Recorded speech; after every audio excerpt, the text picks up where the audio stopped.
Welcome everybody back to the next session. This is actually our fourth in a series of five. It's been great to be able to spend some time on these topics. These are not always the topics that I talk about anymore.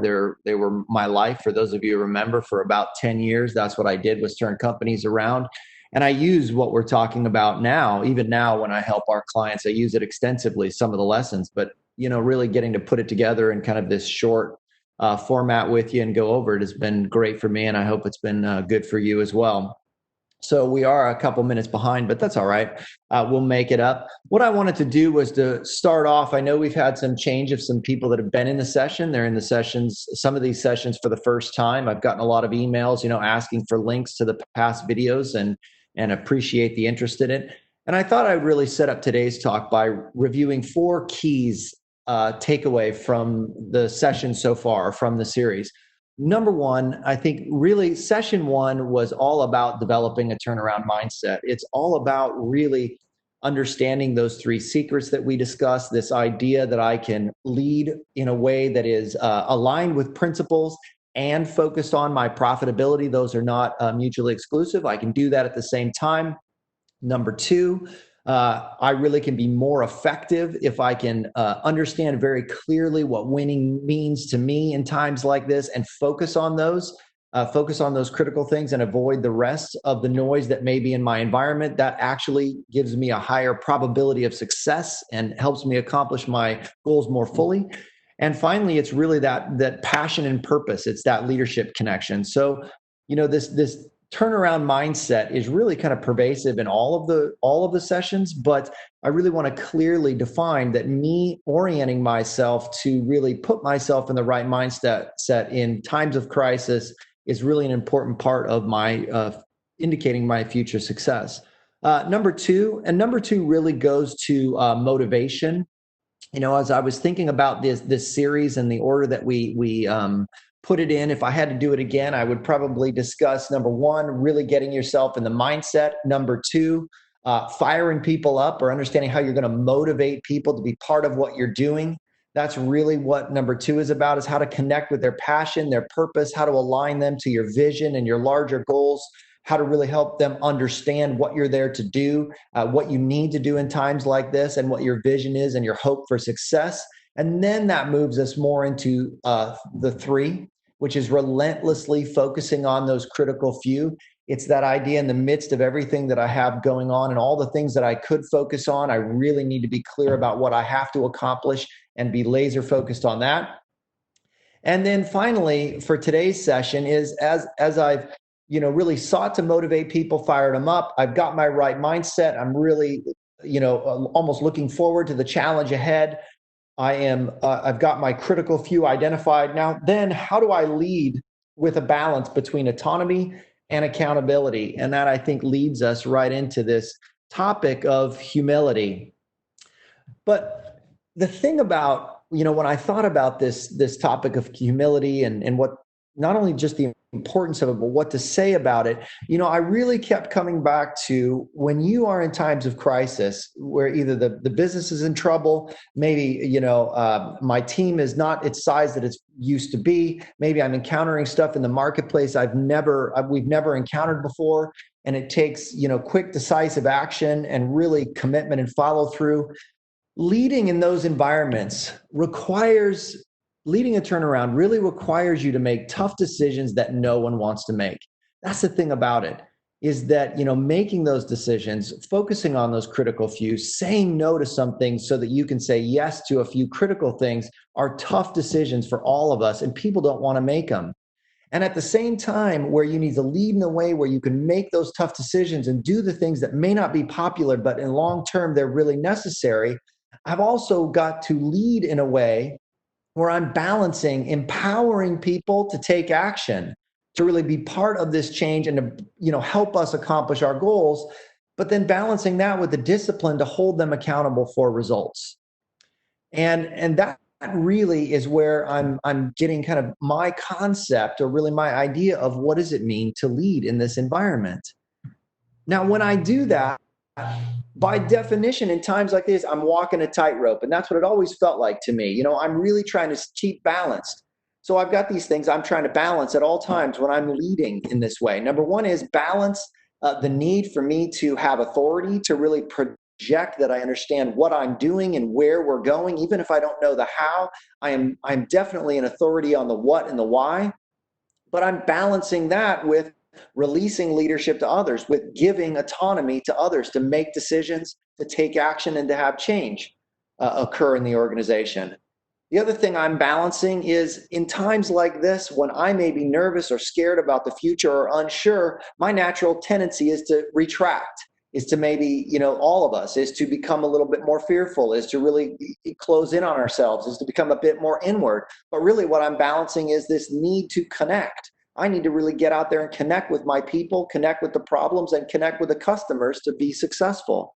The next thing I'm really trying to balance at all times is this idea that, in times like this, I really don't feel like I can afford to make a mistake. I can't afford to be wrong. We can't afford to do things that are not going to generate immediate results. And I've got to balance that with the need for us to continue to have an environment where we can make mistakes so that we can experiment, so that we can innovate, and so we can rapidly learn and improve. And then finally, the topic of a couple of times ago is really, I need to balance this idea that we have to do everything, that we have so many problems that we've got to solve, that we've got to solve them all to save ourselves, and be able to balance to say no, to be able to focus and really be able to say no. So, when we're looking at leadership in this environment, really felt like I was walking this tightrope, and every day was about assessing how I was doing, balancing between these two perceived extremes, that I needed to be able to have authority and autonomy. I wanted to retract, but I had to connect. I didn't feel like we could make any mistakes, but I had to create an environment where people could take risk and try things.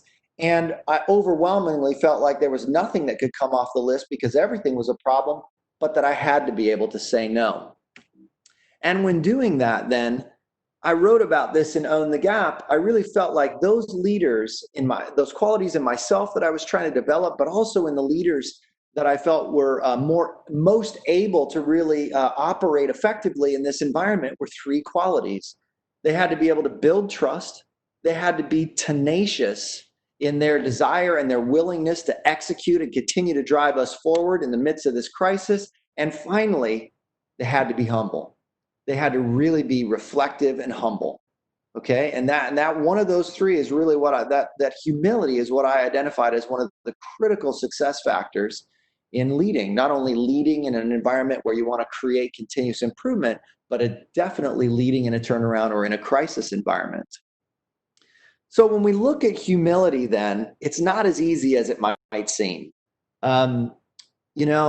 It seems like it's very easy to understand, or you're starting to see that people are really acknowledging that humility is important. Jim Collins says it great here. The difference between a good leader and a great leader is humility. He just throws it right out there and says, here's the deal. You need it if you want to be great. And as I've seen probably over the last 5 to 10 years, there's more and more materials out there talking about the qualities of humility, the characteristics of humility, what humility can do for you as a leader, what it can do for the organization, and some of the benefits of being humble or leading in a humble way. Now, this is from whether you're a leader and you're looking to have better relationships, it provides you with more emotional well-being. Leadership has improved performance, better results, or you're a team with better collaboration. It's easier to have a shared leadership model. There's a greater acceptance of the aligned plans, the goals, and where we're going as an organization when there's humility in leadership. And there's just flat out higher potential for people to perform to the best of their capabilities. So, we say we need it. We say there's benefits of it. But the problem is that there really isn't one definition of it. At least this is my problem. This was my problem before, is that it's a little bit like everybody acknowledges that humility is out there, but nobody can really tell you for sure exactly what humility is or exactly what it looks like. Okay, so there is just there's not one definition on what it is or the key components. Now, I think that if you dig into the Shingo model, I think Shingo gives you a really good framework for being able to look at humility through the lens of the Shingo model. And Shingo identifies three components in their concept or their definition of humility. It's got this idea of servant leadership, continuous learning, and empowerment. Okay, and I would tell you that as I was I've been working on the Cultural Enablers book for Shingo, and as I did more and more research into the topic of humility, these concepts keep coming back and they resonate. This idea of, leading with others in mind, continuously learning and empowering others. So I think that that's a really good start and something that you can investigate further. And some of those qualities that were identified, like how do you know if you have humble leaders or if you're leading with humility? Humble leaders are more aware of their speech and their own behavior. They tend to have a better understanding of the bigger picture. They understand or have a better understanding of the impact that their own actions have. They're more focused on leading for the common good, and they tend to be more keenly aware of the motivations and goals of people. Okay, so those are just some of the qualities of humble leaders. And if you look at that list, and if I match that up with what we've talked about in the past about what it takes to walk that tightrope, perhaps, that I just mentioned, or what it looks like to lead in this crisis, or what we need to be able to align people and ignite their passion and motivate them, I would hope that if you look at these types of qualities of humble leaders, you'd see how that really starts to line up. My problem a little bit, and I'll tell you, this is just my personal opinion, is that I put this quote in here. One of the challenges with humility is that many of us associate it with weakness and an inability to stand up for ourselves. But humility, as it turns out, has nothing to do with weakness, precisely because it requires a substantial inner strength to embody. Now, I chose this quote because I think it really gets at a concern that I've had when I see humility as a concept for leadership. And I feel like out there in the environment now, I see too many times where humility is the reason, or trying to be a humble leader is the reason that people give to avoid making tough decisions. That it really does come across as weak. And I don't feel like it is weak. Being a humble leader doesn't require you to be weak at all. But that is one of the things that I think in this environment, that walking that tightrope, you want to have those characteristics of being a humble leader that we just said. You want to be open, you want to be empowering, you want to really engage people, continuously learning, but you want to make sure that that doesn't become a reason why I don't make tough decisions, why I don't hold us, myself and my people accountable for the results that we need. And I see that far too often, where really I have a leader that prescribes to being humble, but my concern is that they're not balancing that with also being willing to step up and make those tough calls. So let's talk a couple of minutes. I only have a couple of minutes left. Boy, this time goes by super fast. About developing humility. Three key things. These three key things are necessary if you're going to develop humility, which can be done in yourself or in other leaders. Number one, there genuinely has to be an appreciation for others. If you have someone that at their core, their beliefs are not in the capabilities of others, not in their concern or their appreciation for the value that the different members of their teams can bring to the table and add and help us accomplish our goals, you're not really going to be open and honest yourself, or this leader won't be, in order to empower people and really get them involved in a true spirit of being a humble leader. Second is being able to see yourself accurately. It's in essence looking in the mirror and being able to have a realistic image of my capabilities as a leader, where I'm strong, where I may have opportunities to improve, how I'm coming off to others, how others are interacting with me and with my message. And that becomes really critical to developing humility. And third is being coachable, being teachable, being willing to learn and grow myself. Of the three, in my experience with the leaders that I have and have had in the past, I would say I find a higher percentage of leaders who really do have appreciation for others. They really do believe in people. They want to see people succeed. They want to really empower them and involve them in this journey that we're on. but those other two, being able to have a picture of seeing really how I am, if I could take a picture of my outside of myself and view in, that one's a struggle. And then that coachability, being open to change, really making that tough call and being open to say, here's where I see that I have an issue. And this is something, or an opportunity. And this is something that I need to really address and I need to work on. Okay. Oh, okay. So in essence, I'm going to make a switch here and say that, when it comes to developing humility, I really focused in a turnaround environment. Not so much, to be honest, as to was I a perfect leader? Was I perfectly humble in the way that I balanced all these things? But, what I found is people needed to be inspired and connected to a leader that they could believe in, that they could trust. And somebody that they could trust had to be somebody that was credible.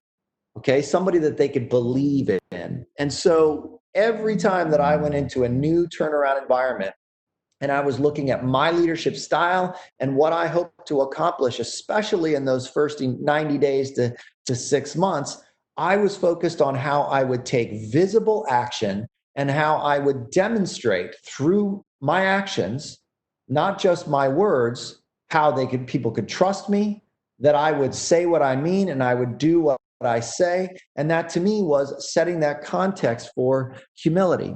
So when I looked at this, I had 4 things I focused on. This is me personally. Now, I think this is a list that you can adapt or you can make your own, and something that's going to connect you back to those characteristics of humble leaders, but also connect well with how, where you feel you're at and where you're trying to get to.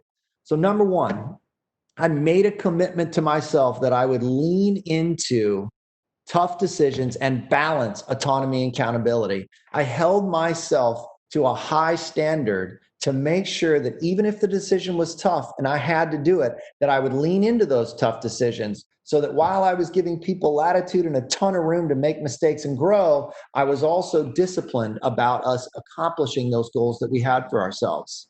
Number 2, I made it a point, and you could call this perhaps my leader standard work. I made it a point to take at least one visible action every day to demonstrate my support of people.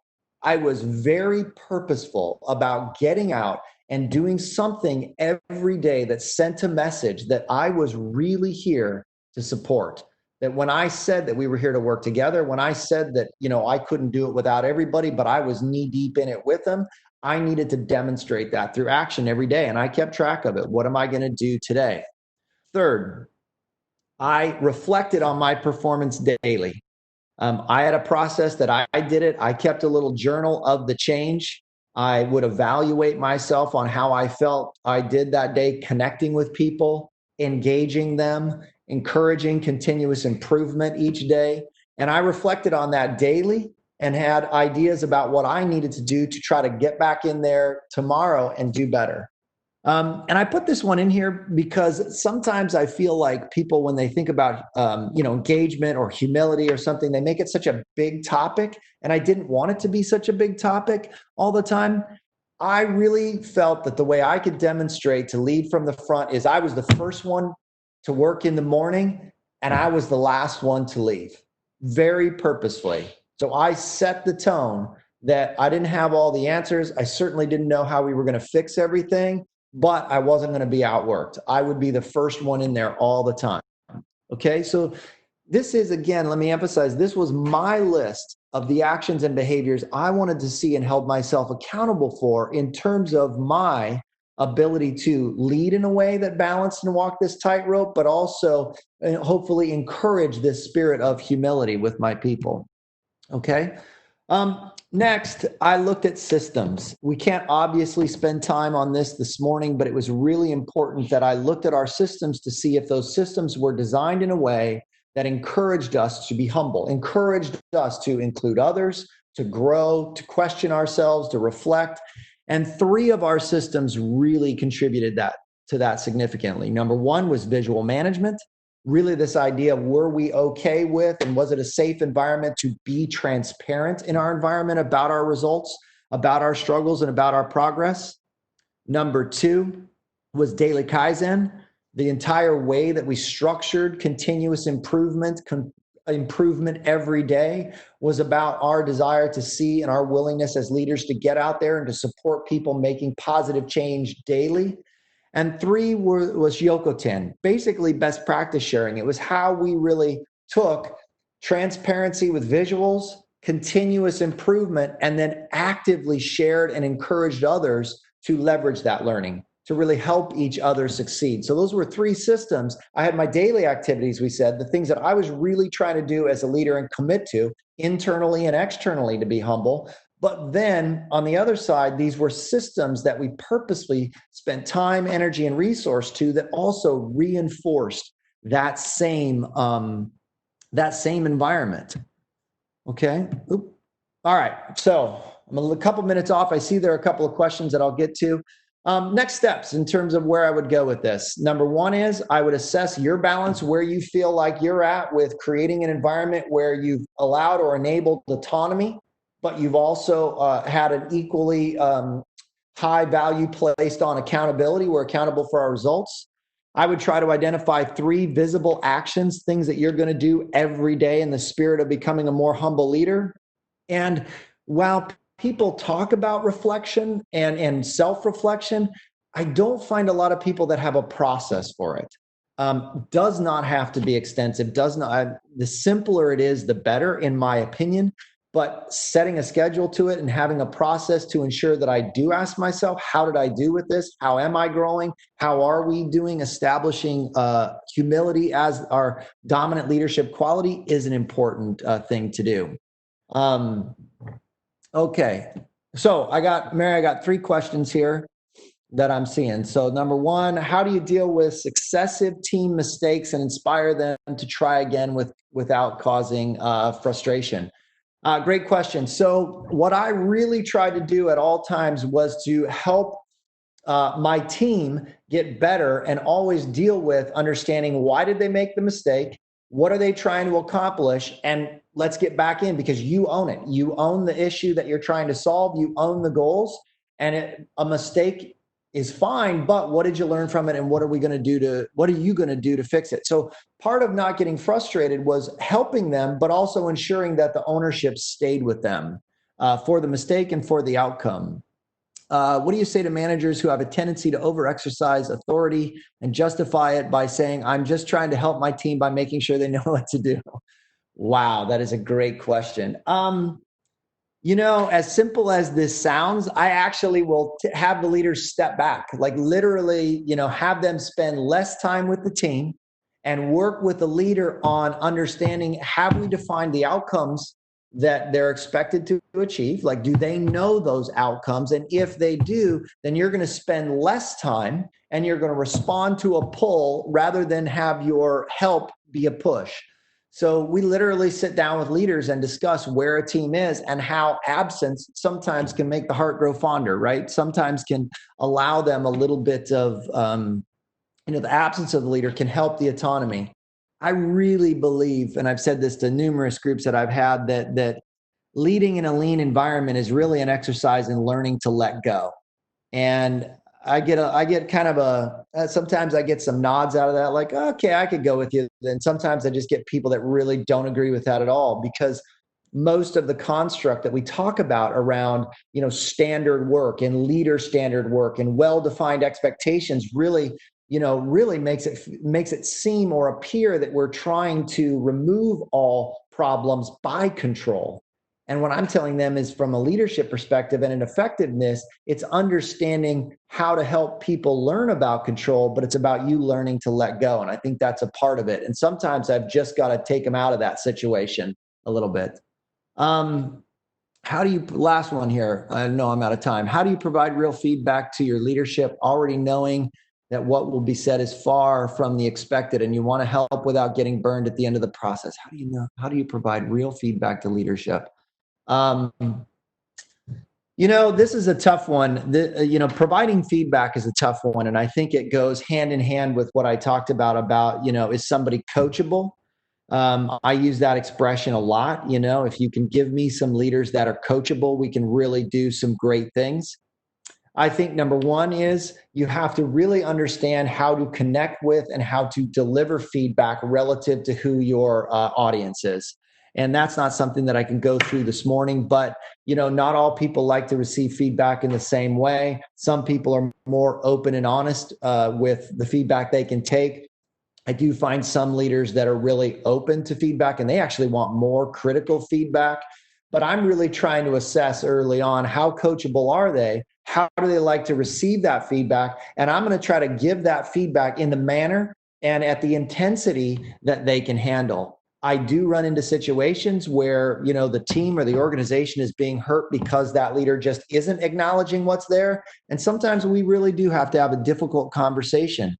And I've had a number of them, and they can really go one of two ways. Either they can be kind of a wake-up call that it's like, wow, that's really interesting. And okay, I never saw that. Now that you're kind of hitting me with the 2x4, and sometimes it goes the other way, which is, I don't really want to be like this. I don't want to lead like this. And you're better to have that conversation anyway about what your expectations are. And that leads us into the next one, which is, what do you recommend for organizations with traditional philosophy, especially for family structures? If I understand this correctly, in terms of a traditional philosophy, maybe a top-down, like with family structure, like there's somebody in charge and there's somebody who follows. I think the really important thing that you need to establish is the expectation you have for leadership. If you can't get buy-in and understanding, or at least agreement that this is what it's going to be, what it means to be a leader in this organization, then you're going to have a very hard time. Really connecting objectively to being able to give feedback and evaluating whether we're getting closer from that or farther away. So I will spend time with organizations really kind of gnashing teeth and having those tough conversations about, what are we really going to determine that it means to lead now in this environment? Let's get that clearly defined, even if it's simple. And here's how we're going to hold ourselves accountable to it. But that becomes really important when there's already a family dynamic or where there's already a traditional hierarchical structure. You have to have that independent criteria you've put together, meaning independent outside of the structure, so that you can look at it and use it to make improvements. All right. What have you seen as a system to help leadership teams incorporate humility or developing humility into daily management systems as a system? What I have seen work best is really work with groups to define the behaviors that are going to equate humility, that this is what humility means to us. And then it's not so much a separate system, but it is embedding it in our current systems, looking at strategy deployment and determining how the way we operate with strategy deployment leverages those principles of humility, looking at how we do our improvement system, looking at how we do our coaching system, looking at how we do leader standard work, taking those systems and making sure that we embed the right behaviors and the way that we view humility in each system rather than have a separate system for it. Hope that made sense. Oh boy, we're pretty much out of time here. Let's go to one more, sorry, and we'll try to get these in a follow-up. In an exec role in a larger company that has multiple locations and 20 hours of operations, how do you lead from the front as you can't be the first in and first out? Oh, that's a great question. When I can't be there physically to be there, I've got to ask myself the same type of question. How can I demonstrate that I am, what do I want to demonstrate? For me, it was about demonstrating the effort that, I was really there to work just as hard as everybody else. Now, I could do this when it was a one location. I could do it by physically coming in and leaving. But it was also something that you ask yourself, what can I do that is going to be visible to show I'm leading from the front? I made it really purposeful that I was going to take some of the toughest decisions. I would be the one that would organize against some of our hairiest problems. That was another way that I did it and I was visible. It may be really how you structure your support across multiple locations.